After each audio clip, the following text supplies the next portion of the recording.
Olá e bem-vindo às Crônicas Romanas, uma história de Roma em português.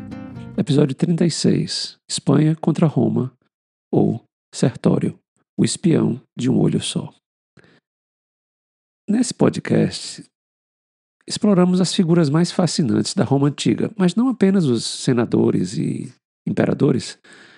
Vamos também explorar alguns heróis esquecidos e alguns rebeldes imortais. Hoje, por exemplo, vamos falar de um homem que desafiou Roma, com inteligência, coragem e com apenas um olho.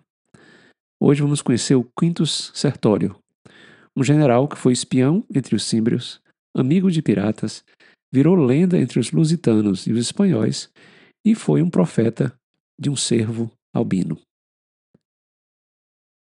No último episódio a gente viu o Sulla vencedor e criando as suas proscrições, ou seja, perseguindo seus inimigos. Um desses inimigos era justamente o Quintus Sertório.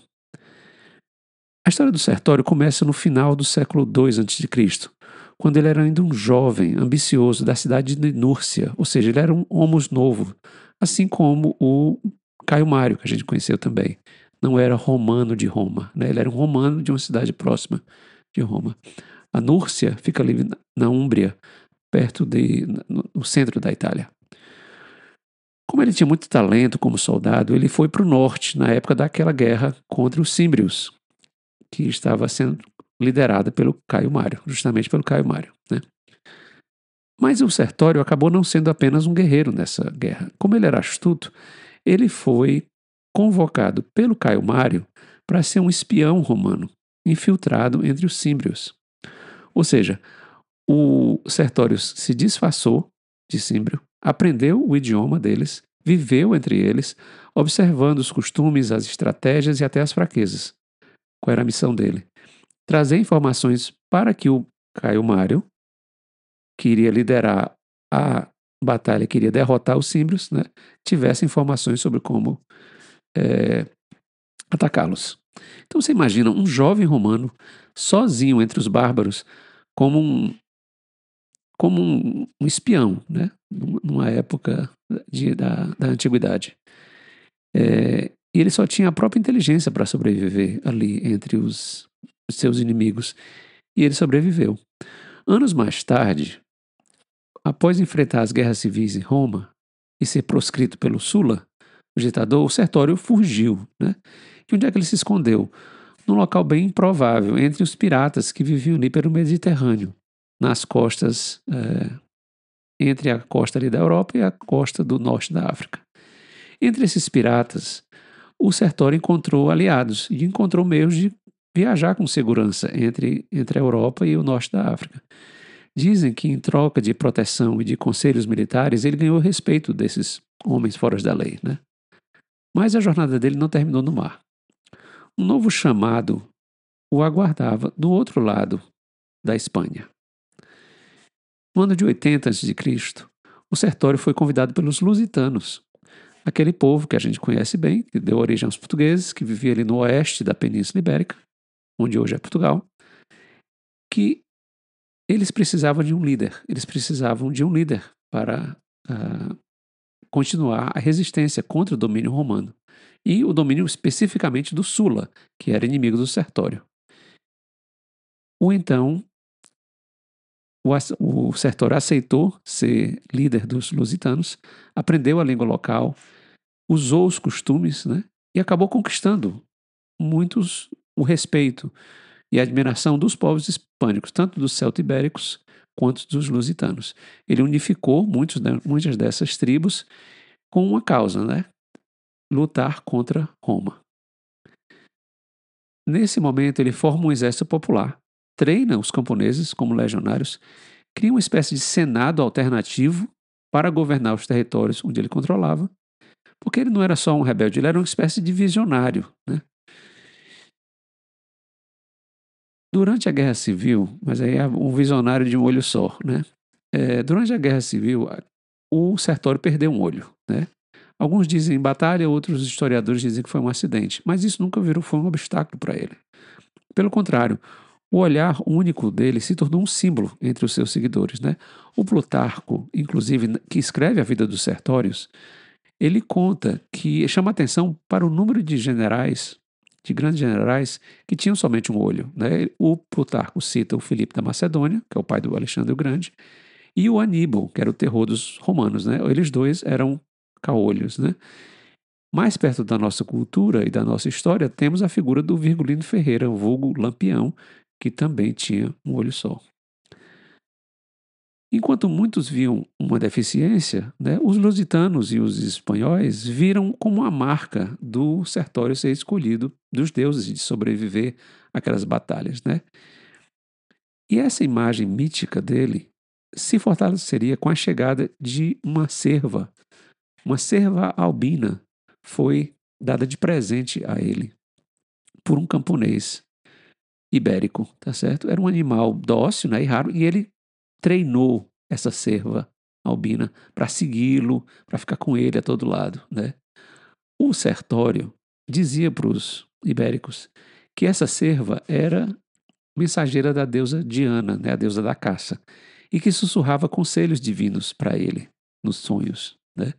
Então, quando ele tinha uma cadeia de espiões na Península Ibérica, e quando uns espiões diziam que eles tinham ganho uma batalha dos romanos, que eles estavam usando táticas de guerrilha, ele mandava enfeitar a cerva com flores e mandava ela caminhar lá no acampamento, botava ela para caminhar pelo acampamento com essas flores e dizia, olha, ela deve estar avisando aí que a gente teve alguma vitória, né? Então eles usavam essa cerva para mostrar uma conexão com o divino, né? Com a deusa Diana. E os soldados acreditavam nessa imagem que ele ia criando, né? E mesmo que tudo isso fosse apenas uma estratégia de propaganda, essa propaganda funcionava, né? O mito do Sertório crescia quase como de um semideus, uma mistura de Aníbal com Alexandre, tá certo?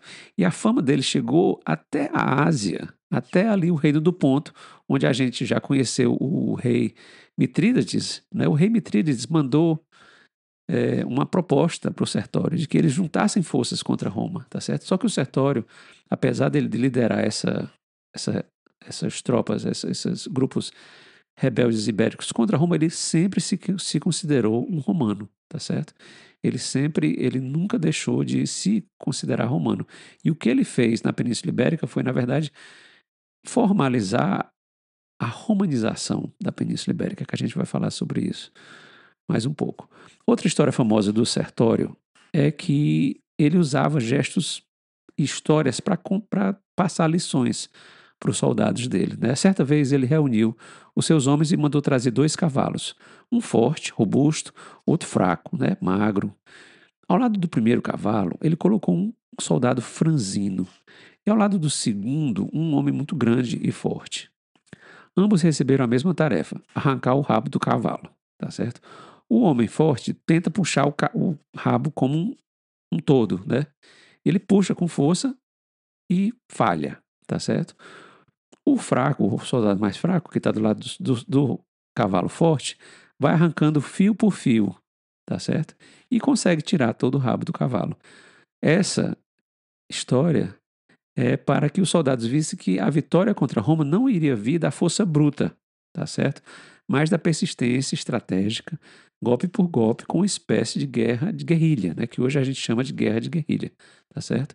E o Plutarco descreve justamente isso, né? Que essa tática que ele usou irritava profundamente os romanos, que queriam sempre grandes batalhas, né? Entre as legiões.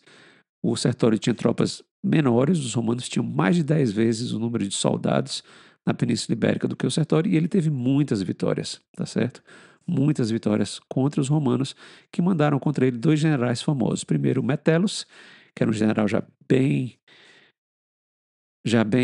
maduro, já bem experiente, um grande amigo do Sula, e depois, quando Metellus não conseguiu derrotar o Sertório, o Sula manda um soldado jovem que estava, um líder jovem, que era o Pompeu, que vai ser chamado Pompeu Grande, que a gente vai ver o Pompeu como grande líder militar.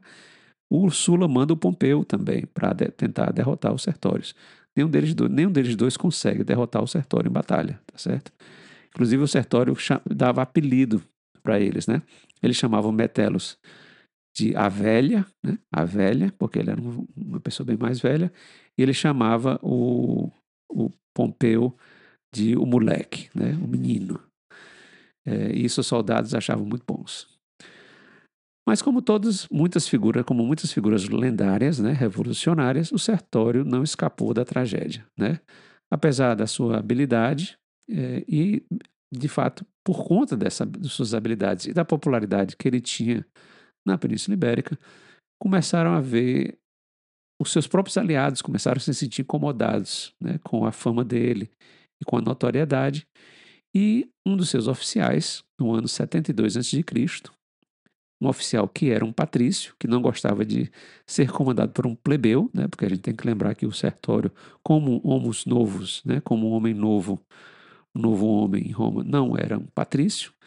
Esse patrício oficial dele, chamado Perpena, ele organiza um banquete, tá certo?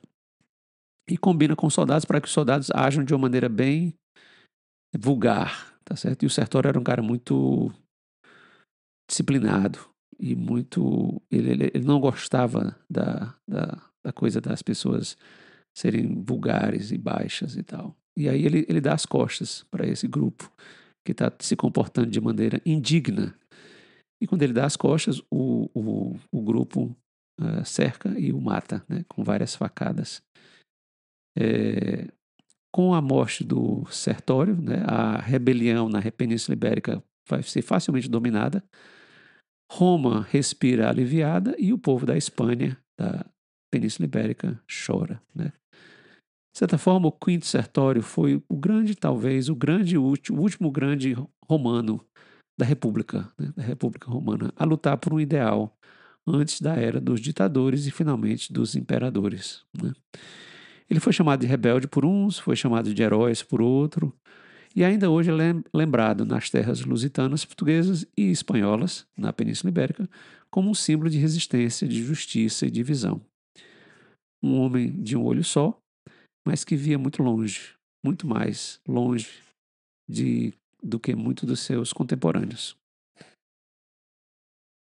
Obrigado por acompanhar mais um episódio das Crônicas Romanas e na próxima semana a gente volta para a Península Itálica para nos depararmos com a outra rebelião, essa de escravos, liderada pelo famoso Espartaco.